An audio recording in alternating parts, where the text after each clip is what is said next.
నమస్తే వార్తలకి స్వాగతం. వివరాల్లోకి వెళితే ఎంతో పవిత్రంగా బుద్ధ పూర్ణిమను జరుపుకుంటున్న వారందరికీ బుద్ధ జయంతి శుభాకాంక్షలు.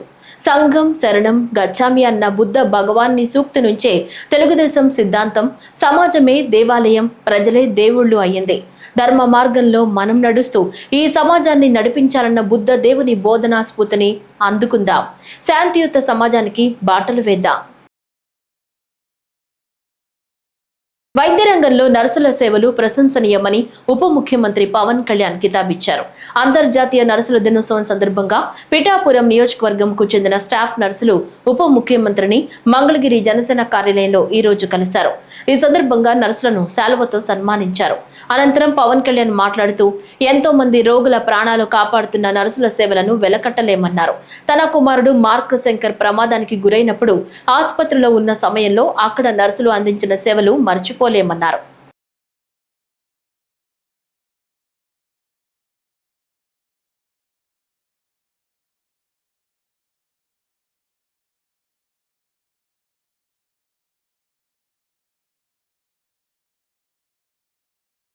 తెల్ల రేషన్ కార్డుల ఈకేవైసీ ప్రక్రియలో ఆంధ్రప్రదేశ్ దేశంలోనే అగ్రగామిగా నిలిచిందని రాష్ట్ర పౌర సరఫరాల శాఖ మంత్రి నాదెండ్ల మనోహర్ తెలిపారు. 95% మంది ఈకేవైసీ పూర్తి చేసుకున్నారని ప్రకటించారు. గుంటూరు జిల్లా తెనాలిలో కూటమి పార్టీ కార్యాలయంలో ఆయన మీడియాతో మాట్లాడుతూ ఈ ఏడాది జూన్ నుంచి ఏటీఎంలను కోరిన స్మార్ట్ రేషన్ కార్డులను పంపిణీ చేయనున్నట్లు తెలిపారు. ట్రాన్స్జెండర్లకు తొలిసారిగా రేషన్ స్మార్ట్ కార్డు ఇవ్వనున్నామని మంత్రి నాదెండ్ల తెలిపారు. ప్రజలకి పౌర సరఫరా శాఖ నుంచి ప్రతి నెల మేము అందించే సరుకులు ప్రతి కుటుంబాన్ని ఆదుకునే విధంగా కేంద్ర ప్రభుత్వం, రాష్ట్ర ప్రభుత్వం జాతీయ ఆహార భద్రత చట్టానికి అనుగుణంగా ప్రతి నెల 1వ తారీఖు నుంచి 15వ తారీఖు వరకు ఒక అద్భుతమైన కార్యక్రమం ప్రజలందరికీ అందిస్తూ ఉన్నాం. ఆంధ్రప్రదేశ్లో ఈ రోజుకి 1,46,21,000 రైస్ కార్డ్స్ను ఉన్నాయి. ఈ 1,46,21,000 రైస్ కార్డ్స్ గాను జనాభా 4,24,60,000 మంది ప్రతి నెల ఈ రైస్ కార్డ్స్ ద్వారా వాళ్ళు ఈ సర్వీసెస్ అందుకుంటున్నారు. అమరావతి రాజధాని పరిధిలోని టిట్కో గృహాల్లో నివాసం ఉంటున్న ప్రజలకు త్రాగునీటి కొరత తీరనుంది. అమృత్ 2వ దశ నిధులతో 5 కోట్ల నిధులతో ఆదివారం పనులు ప్రారంభమయ్యాయి. రాజధాని ప్రాంత గ్రామాలైన పెనుమాక, కృష్ణాయపాలెం పరిధిలోని టిట్కో గృహాలకు 6.5 కిలోమీటర్ల మేర పైప్ లైన్ల ఏర్పాటుకు రంగం సిద్ధం చేశారు.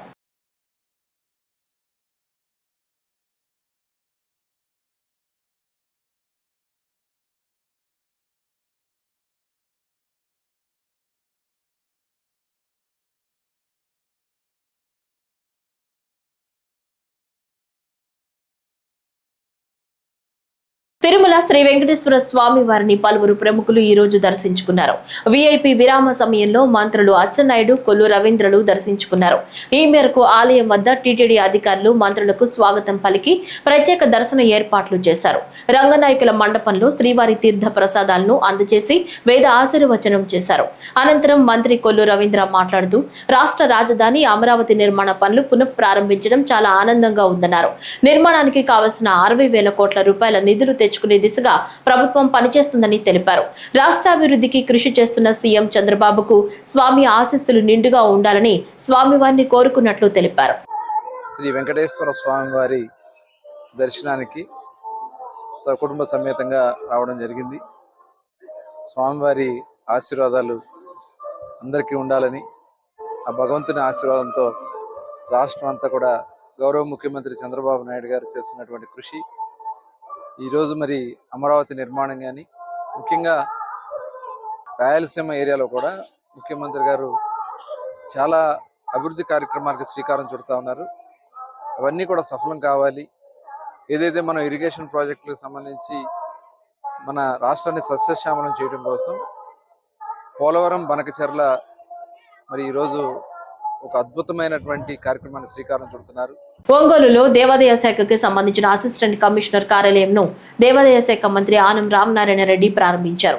ఈ సందర్భంగా మాట్లాడుతూ ఒంగోలు నగరంలో దేవాదాయ శాఖకు సంబంధించినటువంటి జిల్లా దేవాదాయ శాఖ అధికారి నూతన భవనాన్ని నేడు ప్రారంభించడం జరిగిందన్నారు. దాదాపు ₹1 కోటి ఖర్చుతో భవన నిర్మాణం చేయడం జరిగిందన్నారు. ప్రతి జిల్లాలో ఒక దేవాదాయ శాఖ కార్యాలయం ప్రారంభం చేయాలనేది కూటమి ప్రభుత్వం యొక్క నిర్ణయమని, దేవాదాయ శాఖకు సంబంధించి సొంత భవనం ప్రతి జిల్లాలో ఉండాలి అనేది చంద్రబాబు నాయుడు నిర్ణయమని అన్నారు. ఈ మధ్యలోనే నెల్లూరులో ఒక కార్యాలయం ప్రారంభించడం జరిగిందన్నారు. ధూప దీప నైవేద్యాల కింద గత ప్రభుత్వ హయాంలో 5,000 ఉంటే నెలకు మా కూటమి ప్రభుత్వంలో దాదాపు 5,600 దేవాలయాలకు నెలకు ₹10,000 ఇవ్వడం జరుగుతుందన్నారు. మరొక 300 ఆలయాలకు ప్రతిపాదనలు వచ్చాయి, వాటికి కూడా పరిశీలిస్తున్నామన్నారు.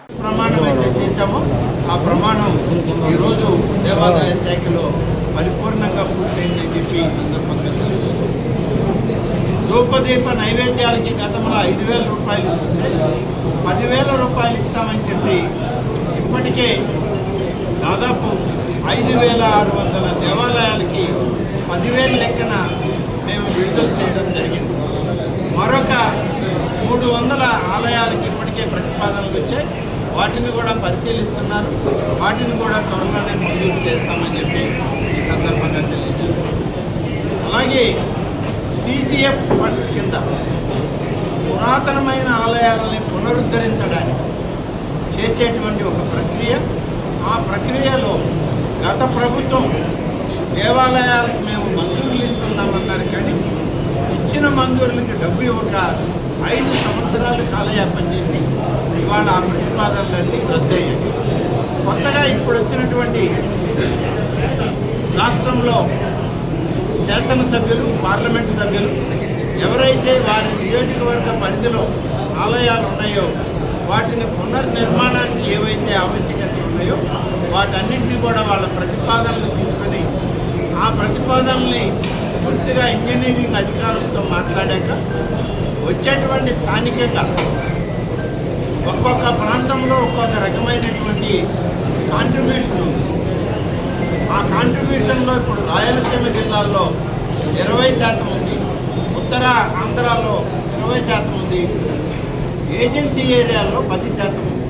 మిగిలినటువంటి ప్రాంతాల్లో 33% స్థానికంగా ప్రజలు లేదా ప్రజాప్రతినిధులు దానికి సంబంధించినటువంటి మ్యాచింగ్ గ్రాంట్ ఇచ్చినట్లయితే మిగిలినటువంటి మొత్తాన్ని దేవాదాయ శాఖ కామన్ కంపెనీ దాన్ని ధార్మిక పరిషత్ సంస్థ ద్వారా నిధులు విడుదల చేయడానికి ఏర్పాటు చేశారు.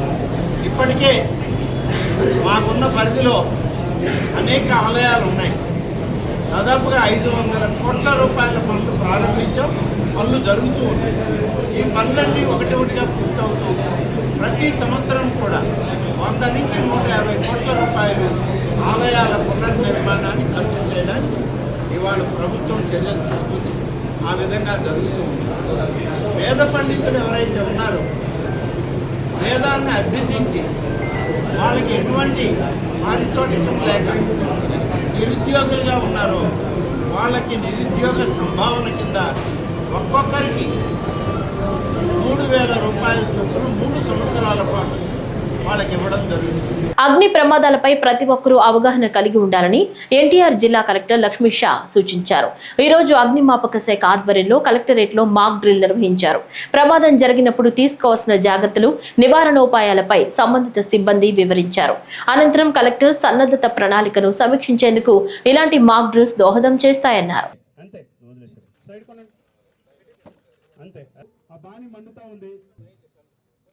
ఈరోజు ఎన్టీఆర్ జిల్లా కలెక్టరేట్లో మాక్ డ్రిల్ చేయడం జరిగింది. డిజాస్టరు, ఫైర్ యాక్సిడెంటు, అట్లాగే వేరే ఏదైనా విపత్కర పరిస్థితిలో పబ్లిక్ ఎలా రెస్పాండ్ అవ్వాలి, ఏమేమి జాగ్రత్తలు తీసుకోవాలి, అట్లాగే పబ్లిక్ ఎలా హెల్ప్ చేయాలి, మనము డిజాస్టర్ టైంలో మనం అడ్డపడకుండా ఎట్లాగ మనం సేఫ్గా ఉండాలి, అలాగే ఎవరైనా బాధపడి ఉంటే లేదా ఏదైనా క్షతగాతులు ఉంటే వాళ్ళని ఎట్లాగా మనము రక్షించే పనిలో ఉండాలి అనే దాని మీద ఈరోజు ఫైర్ డిపార్ట్మెంటు అలాగే జిల్లా యంత్రాంగం కలిసి ఒక మాక్ డ్రిల్ చేయడం జరిగింది.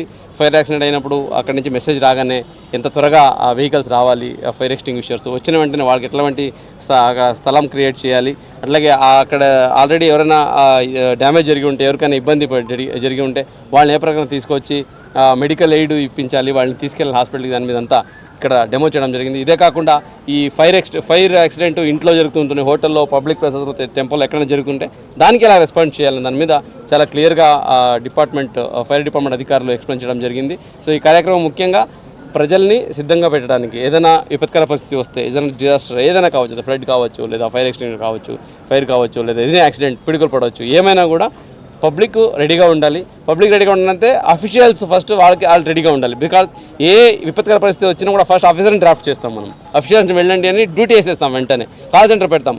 అక్కడ వెళ్ళే ఆఫీసర్ ఏం చేయాలి, ఫర్ ఎగ్జాంపుల్ డాక్టర్కి అయితే తెలుసు ఏం చేయాలనేది. ఫర్ ఎగ్జాంపుల్ ఫైర్ ఆఫీసర్స్ ఉంటారు, వాళ్ళకి తెలుసు. కానీ ఒక అగ్రికల్చర్ ఆఫీసర్కి, లేదా ఒక వెటర్నరీ ఆఫీసర్కి, లేదా ఒక ఇండస్ట్రీ ఆఫీసర్కి, ప్రతి ఒక్కరికి ప్రతి దాని మీద అవగాహన ఉండాలి. డిజాస్టర్కి వెళ్ళినప్పుడు ఏ ఆఫీసర్ అయినా సో వాళ్ళు డిజాస్టర్ రెస్క్యూ ఆఫీసర్గా ఉంటాడు కాబట్టి సో వాళ్ళకి ప్రతి ఒక్కటి అవగాహన ఉండాలి. దాని మీద దృష్టి పెట్టి ఈ మాక్ డ్రిల్ చేయడం జరిగింది. దీనికి చాలా చక్కగా నిర్వహించారు ఫైర్ డిపార్ట్మెంట్ వాళ్ళు. అన్ని రకాలుగా పరికరాలు తీసుకొచ్చి ఏ ప్రకారంగా మనకు విపత్కర పరిస్థితులు, యాక్సిడెంట్ అయితే, రోడ్ యాక్సిడెంట్ అయితే ఎట్లాగా, అలాగే ఎక్కడైనా మనుషులు ఇరుక్కపోతే ఐరన్ రాడ్స్ అన్ని ఉంటే ఏం చేయాలని మీద చాలా చక్కగా డెమాన్స్ట్రేషన్ ఇచ్చారు. దీని ద్వారా జిల్లా ప్రజలకి అలాగే అధికారులందరికీ నా రిక్వెస్ట్ ఏంటంటే, విపత్కర పరిస్థితిలో ప్యానిక్ అవ్వడం సర్వసామాన్యం, కానీ ప్యానిక్ అవ్వకుండా ఆలోచిస్తే మనము లైఫ్ని సేవ్ చేయొచ్చు. కాబట్టి ఆ ఆలోచించే మనసును తీసుకురావడానికి మాక్ డ్రిల్ పెట్టడం జరిగింది. అధికారులందరికీ చాలా చక్కగా అర్థమైంది. వాళ్ళు ఆల్రెడీ లాస్ట్ ఇయర్ ఫ్లడ్లో చాలా చక్కగా అందరూ ఇన్వాల్వ్ అయ్యి ఉన్నారు. వాళ్ళకి ప్రోత్సహిస్తూ ఇంకా వాళ్ళ స్కిల్ సెట్ని ఇంప్రూవ్ చేయడానికి మాక్ డ్రిల్ చేయడం జరిగింది. దీనికి సహకరించిన ప్రతి ఒక్కరికి, ముఖ్యంగా కవర్ చేయడానికి వచ్చిన ప్రతి ఒక్క మీడియా మిత్రులకి ధన్యవాదాలు కూడా తెలియజేసుకుంటున్నాను. ఎందుకంటే పబ్లిక్ కూడా తెలియాలి ఇది, మనము ఈ డిజాస్టర్ టైంలో ఎలా రెస్పాండ్ చేయాలి. చాలామంది ఈ డిజాస్టర్ జరిగినప్పుడు క్యూరియాసిటీతో చూడడానికి వచ్చి చనిపోతూ ఉంటారు. సో అటువంటి పొరపాట్లు జరగకుండా అక్కడ బాధలో ఉన్న వాళ్ళని సేవ్ చేయడానికి సిబ్బంది ఉంటారు, డిపార్ట్మెంట్స్ ఉంటాయి. మీరు సేఫ్గా ఉంటే సేఫ్ స్థలంలో ఉండండి, అక్కడ వచ్చి మీరు చూసి విట్నెస్ చేయాల్సిన అవసరం లేదు. ఈ మెసేజ్ కూడా పబ్లిక్ వెళ్ళాలని ఈ సందర్భంగా కోరుకుంటూ, ఆంధ్రప్రదేశ్ హైకోర్టుకు ఇవాళ నుంచి జూన్ 13 వరకు వేసవి సెలవులు ప్రకటించారు. జూన్ 16న పూర్తి స్థాయిలో కార్యకలాపాలు తిరిగి ప్రారంభం కానున్నాయి. సెలవుల్లో అత్యవసర కేసుల విచారణకు వెకేషన్ కోర్టులు ఏర్పాటు చేశారు. ఈ మేరకు registrar general YVS BG Parthasarathi ఉత్తర్వులిచ్చారు.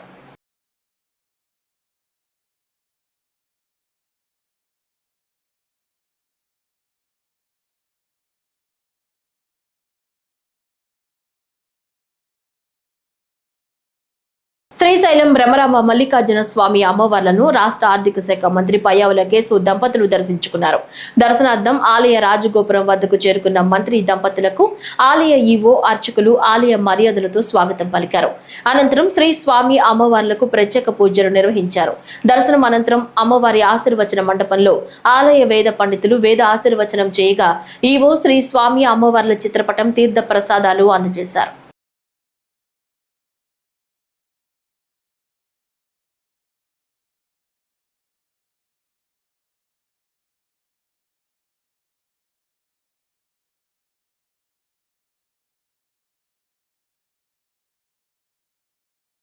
ఉపాధ్యాయ పోస్టుల హేతుబద్ధీకరణ, బదిలీలకు సంబంధించిన ఉత్తర్వులను ప్రభుత్వం త్వరలో విడుదల చేయనుంది. రాష్ట్రంలో బదిలీల చట్టం ప్రకారం మొదటిసారి ఈ ప్రక్రియ నిర్వహించనున్నారు. ఈ చట్టాన్ని సవాల్ చేస్తూ కొంతమంది అంధ ఉపాధ్యాయులు హైకోర్టును ఆశ్రయించగా స్టేటస్ కో విధించింది. దీంతో ఆ పోస్టులను మినహాయించి బదిలీల ప్రక్రియ పూర్తి చేయాలని విద్యాశాఖ భావిస్తోంది. మొత్తంగా బదిలీల ప్రక్రియ ఈ నెల 15 నుంచి చేపట్టాలని అధికారులు ప్రాథమికంగా నిర్ణయించారు.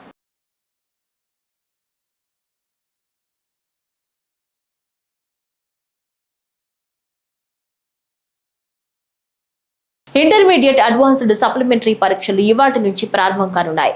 ఈ పరీక్షలు ఈ నెల 20 వరకు జరగనున్నాయి. ఈ మేరకు రాష్ట్ర వ్యాప్తంగా అన్ని పరీక్షా కేంద్రాల్లో ఇంటర్ బోర్డు అధికారులు ఏర్పాట్లు చేశారు. చిత్తూరు జిల్లాలో 35 కేంద్రాల్లో పరీక్షలు నిర్వహించనున్నట్లు జిల్లా ఇంటర్ విద్యాశాఖ అధికారి డాక్టర్ ఆదూరి శ్రీనివాసులు తెలిపారు.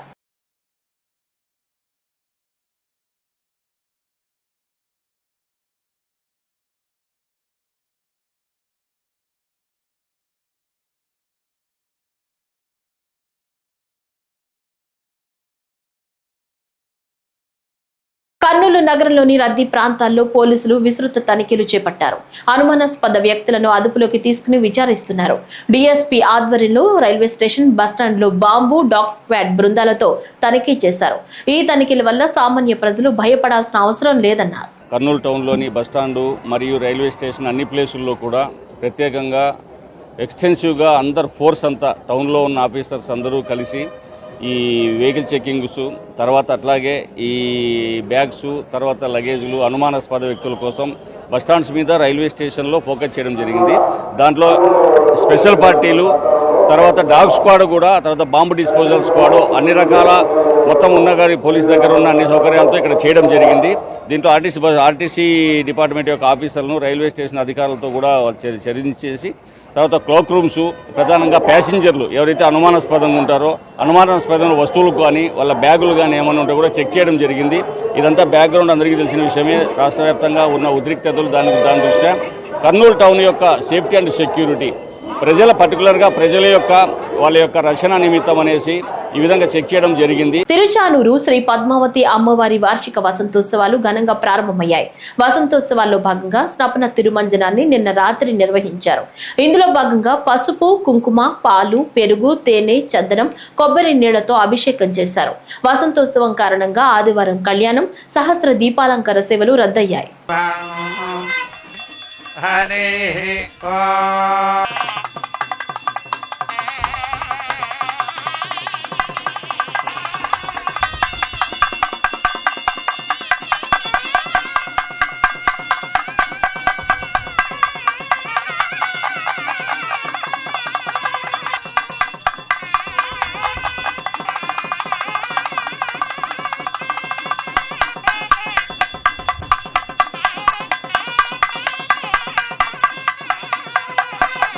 ఏలూరు జిల్లా ద్వారకా తిరుమలలో శ్రీ చిన్న వెంకన్న ఆలయంలో వైశాఖ మాస తిరు కళ్యాణోత్సవాలు ఆదివారం అత్యంత వైభవంగా జరుగుతున్నాయి.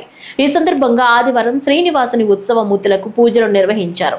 ఆలయ ప్రధాన అర్చకులు పెద్దింటి జగన్నాథాచార్యులు ఆధ్వర్యంలో వేద పండితులు శాస్త్రోక్తంగా నిర్వహించారు.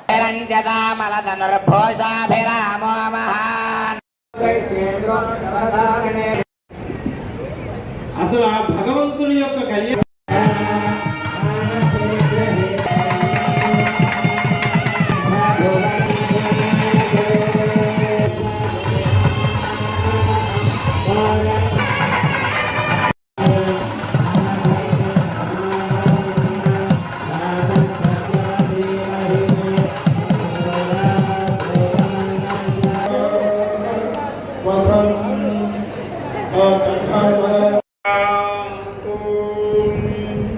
గత 5 ఏళ్లలో కాలువల్లో పూడిక పనులు చేయకపోవడంతో సాగునీటికి ఇబ్బందులు తలెత్తాయని రాష్ట్ర జలవనరుల శాఖ మంత్రి డాక్టర్ నిమ్మల రామానాయుడు తెలిపారు.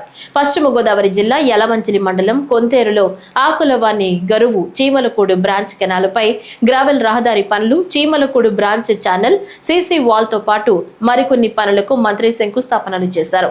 ఈ సందర్భంగా మంత్రి మాట్లాడుతూ కూటమి ప్రభుత్వం అధికారంలోకి రాగానే వ్యవసాయానికి అవసరమైన పనులను చేపట్టిందన్నారు. 94 లక్షల రూపాయల అభివృద్ధి పనులకు ఈ రోజు శంకుస్థాపనలు చేసుకోవడం జరిగింది. తేరు గ్రామానికి సంబంధించి చేమలకూడు బ్రాంచ్ ఛానల్ సంబంధించినటువంటి గ్రావెల్ రోడ్డుకి 9 లక్షల రూపాయలు. ఈ రోడ్డు మీద మోకాళ్ళలోతు బురదలో వెళ్ళేటువంటి పరిస్థితి నుంచి తప్పించారని చెప్పి వీళ్ళు ఎంతో ఆనందంగా, సంతోషంగా ఆ రైతులు చెప్తున్నటువంటి పరిస్థితి మనందరం కూడా చూసి, బ్రాంచ్ ఛానల్ ఉండడం వల్ల ఆ రోడ్డు దిగిపోతూ ఉంటే మళ్ళీ ఈరోజు 93 లక్షల రూపాయలు పెట్టి మళ్ళీ మనం సీసీ వాల్ నిర్మాణం చేస్తూ ఉన్నాం. సీసీ రోడ్డు వేసింది మనమే, ఆ సీసీ రోడ్డు కృంగిపోకుండా మళ్ళీ దానికి సీసీ వాల్ కూడా నిర్మాణం చేసేది మనమే. మధ్యలో 5 సంవత్సరాలు వైసీపీ చేసింది 0. అంటే దగ్గర 40 లక్షల రూపాయలు ఈ కాజ మేజర్ డ్రైన్ మీద మనం గ్రావెల్ రహదారి వేస్తూ ఉన్నాం. ఇది రైతాంగానికి, అదేవిధంగా అక్కడ ఉన్నటువంటి నివసించే ప్రజలకు కూడా ఎంతో ఉపయోగపడుతుంది. బిల్లులు ఇవ్వడానికి కూడా పంచాయతీల దగ్గర డబ్బులు లేకుండా చేసినటువంటి పరిస్థితి, దుస్థితి ఆ రోజునటువంటి జగన్మోహన్ రెడ్డి పాలనలో మనందరం చూసి. జగన్ ప్రభుత్వ హయాంలో జరిగిన లిక్కర్ స్కామ్ వ్యవహారం రాష్ట్ర వ్యాప్తంగా సంచలనం సృష్టించింది. ఈ వ్యవహారంపై మాజీ ఎంపీ, వైసీపీ నేత కేశినేని నాని చేస్తున్న ఆరోపణలపై టీడీపీ సీనియర్ నేత, మాజీ ఎమ్మెల్సీ బుద్దా వెంకన్న మరోసారి మండిపడ్డారు. ఆదివారం విజయవాడలో బుద్దా వెంకన్న విలేకరులతో మాట్లాడుతూ కేశినేని నాని వంటి విషపురుగు పార్టీలో ఉండకూడదనే సీఎం నారా చంద్రబాబు నాయుడు దూరం పెట్టారన్నారు. కేశినేని నాని వంటి వారికి సీఎం చంద్రబాబు రాజకీయ భిక్ష పెట్టారని గుర్తు చేశారు. అతనికి ఆ విశ్వాసం లేకుండా చంద్రబాబు పైనే విమర్శలు చేశారని తెలిపారు. తెలుగుదేశం పార్టీలో 10 సంవత్సరాలు పార్లమెంట్ మెంబర్గా విజయవాడకి ఉండి ఎవరైతే అతన్ని పార్లమెంట్ మెంబర్ చేశారో ఆయన్ని కూడా లెక్క చేయకుండా మాట్లాడడం, ఆ పార్టీని లెక్క చేయకుండా మాట్లాడడం, ఆ పార్టీలో ఉన్నటువంటి మాలాంటి బడుగు బలహీన వర్గాల నాయకులకి చంద్రబాబు గారు పెద్దపీట వేస్తే దాన్ని ఈర్షతో చూసి చంద్రబాబు గారి మీద అనేక రకాలుగా ఎక్స్లో ప్రచారం చేసి వైసీపీకి జగన్మోహన్ రెడ్డికి ఒక కోవలుగా పనిచేసినటువంటి మాజీ పార్లమెంటు సభ్యుడు కేసీఆర్ నాని గురించి ఈరోజు మాట్లాడాల్సి వస్తుంది. ఎందుకు మాట్లాడాల్సి వస్తుందంటే అతను తెలుగుదేశం పార్టీ పార్లమెంటరీ సభ్యుడిగా ఉన్నప్పుడు జగన్మోహన్ రెడ్డికి కోవట్లుగా పనిచేయడమే కాకుండా ఇక్కడ విషయాలన్నీ కూడా అక్కడ చేరవేయడంలో దిట్ట. ఈరోజు రాష్ట్రంలో పెద్ద స్కామ్ అయినటువంటి లిక్కర్ స్కామ్ మేము 2019 నుంచి 2024 వరకు కూడా తెలుగుదేశం పార్టీ చంద్రబాబు నాయుడు గారు కానివ్వండి, లోకేష్ బాబు గారు కానివ్వండి, నేను కానివ్వండి, లేదా రాష్ట్రంలో ఉన్నటువంటి తెలుగుదేశం పార్టీ నాయకులు అందరూ కూడా గొంతెత్తి లిక్కర్ స్కాములో పెద్ద అవినీతి జరుగుతుంది, ప్రతి దానికి ఇవాళ గూగుల్ పే, ఫోన్ పే ఉంది, కానీ ఈ స్కామ్ లో గూగుల్ పే, ఫోన్ పే లేకుండా ప్రభుత్వానికి లెక్కలు చూపకుండా డబ్బంతా తాడేపల్లి ప్యాలెస్కి చేరుతుందని మేము గగ్గోలు పెడితే ప్రజలు విని జగన్మోహన్ రెడ్డి అవినీతిని బయటికి తీయమంటే ఈరోజు తెలుగుదేశం కూటమి ప్రభుత్వం వచ్చిన తర్వాత ఆ లిక్కర్ స్కామ్ని మేము బయట పెడుతుంటే ఆ లిక్కర్ స్కామ్ని ప్రజల చూపు ఆ లిక్కర్ స్కామ్ పై పక్కదారి మళ్లించడానికి ఇవాళ కేసీఆర్ నాని మరొక కోవట్ అవతారం ఎత్తాడు. ఏంటంటే ఇవాళ నేను చూసా లిక్కర్ స్కామ్లో చిన్ని కసిరెడ్డిని ఎంక్వైరీ చేయమని ఈడీకను ఇక్కడ ఉన్నటువంటి పార్లమెంట్ సభ్యులు కేసీఆర్ చిన్ని గారిని అలాగే కసిరెడ్డి మీద ఈడీ ఎంక్వైరీ చేయమని. అంటే ఇది ముమ్మాటికి ఈరోజు నేను చెప్తున్నా, అందుకే కావాలని ఈరోజు నేను ప్రెస్ ముందుకు రావాల్సి వచ్చింది. రాష్ట్రంలో వడగాల్పుల తీవ్రత పెరుగుతోంది. నిన్న పలు ప్రాంతాల్లో 42 డిగ్రీల గరిష్ట ఉష్ణోగ్రతలు నమోదైనట్లు రాష్ట్ర విపత్తు నిర్వహణ సంస్థ మేనేజింగ్ డైరెక్టర్ రోడంకి కూర్మనాథ్ తెలిపారు. ప్రకాశం జిల్లా పెద్ద దోర్నాల, శ్రీకాకుళం జిల్లాలోని జగ్గిలి బొంతులో 42 డిగ్రీలకు పైబడి ఉష్ణోగ్రత నమోదైంది. ఇక 144 ప్రాంతాల్లో 40 డిగ్రీలకు పైబడి ఉష్ణోగ్రత నమోదైనట్లు తెలిపారు. ఈ రోజు కూడా 29 మండలాల్లో తీవ్ర వడగాలులు, మరో 41 మండలాల్లో వడగాలులు ప్రభావం చూపే అవకాశం ఉన్నట్లు అధికారులు తెలిపారు.